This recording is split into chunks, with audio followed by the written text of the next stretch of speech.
तो चलिए जानते हैं कि हरतालिका तीज का व्रत कब रखा जाएगा और साथ ही जानेंगे कि इसे क्यों मनाते हैं और इसके नियम और सावधानियां व साथ में कुछ उपाय भी बताएंगे। जय श्री राधे कृष्णा।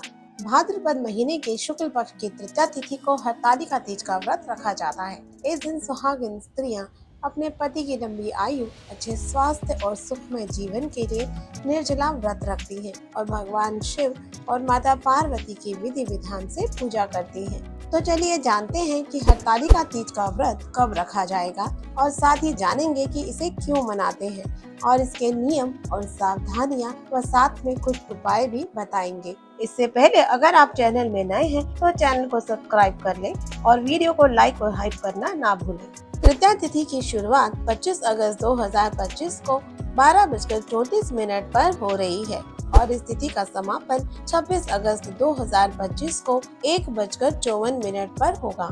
इस तरह उदया तिथि के अनुसार ये व्रत 26 अगस्त को रखा जाएगा। हरतालिका तीज माता पार्वती के अटल संकल्प, विवाह के लिए तपस्या और भगवान शिव को पति के रूप में प्राप्त करने की कथा पर आधारित है। इसलिए विवाहित स्त्रियां अपने पति की लंबी आयु, प्रेम और सौभाग्य की कामना के लिए व्रत रखती हैं। वहीं कुंवारी कन्याएं मनवांछित वर की प्राप्ति के लिए इस व्रत को करती हैं।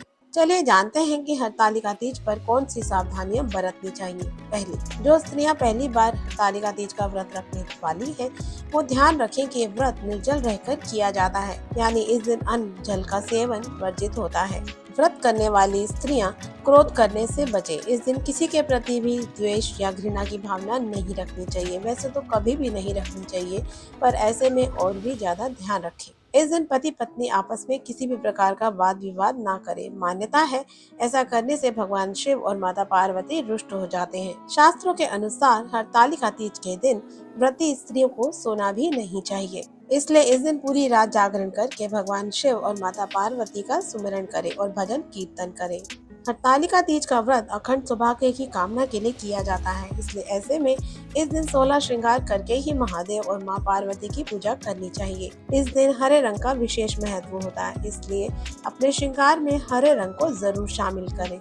अब जानते हैं कि हरतालिका तीज के दिन ऐसे कौन से उपाय करें जिससे हमें शुभ फल मिले। इस दिन सुहागन स्त्रियों को अपने सुहाग की रक्षा के लिए पार्वती जी को सिंदूर, चूड़ियां, बिंदी जरूर अर्पित करनी चाहिए। पति पत्नी साथ में मिलकर शिवलिंग पर जल, दूध, बेलपत्र आदि अर्पित करें। पार्वती माता को हरी चूड़ियां और हरे वस्त्र चढ़ाना सौभाग्यवर्धक माना जाता है और किसी जरूरतमंद को भी वस्त्र, अन्न, फल का दान जरूर करना चाहिए। इससे पुण्य की प्राप्ति होती है।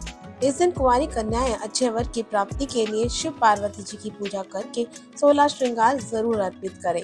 तो ये थी हरतालिका तीज से जुड़ी जानकारी।